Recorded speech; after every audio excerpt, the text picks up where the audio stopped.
All right, so I'm holding on the splined piece of the shaft. You got to remember this was welded, so it could be slightly distorted.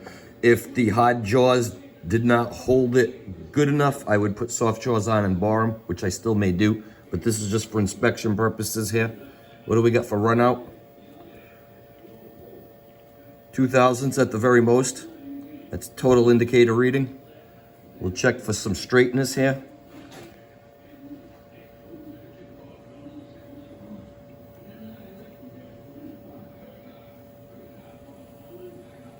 So it's holding it pretty straight. It's not really running out. Now we're gonna come to the opposite side of the weld. I have my DRO set at 0 incremental so I can come back to it. We're gonna back up, we're gonna move over. We're gonna come to the other side of the weld and we're gonna come back to 0.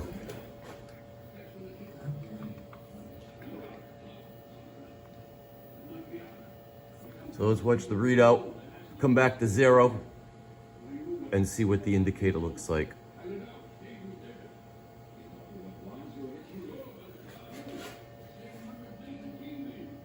+2.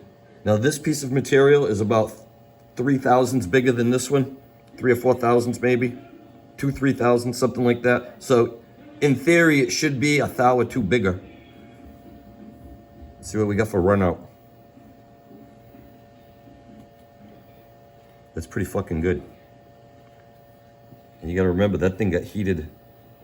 That was hot as blazes right there. That's not bad. Now this is gonna be the big test. I'm sure this is not gonna be straight, but let's see what it does when we go. Move on down the line.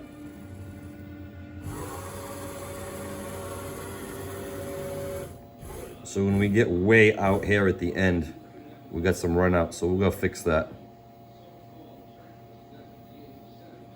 We got a little bit of bend there.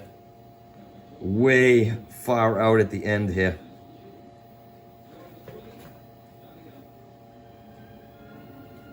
But I'm gonna turn this concentric to this end right here. We're gonna turn a 3/4 16 nub on there, and then we're gonna screw them together. And we'll see what the other end looks like when it's all screwed together before we weld it.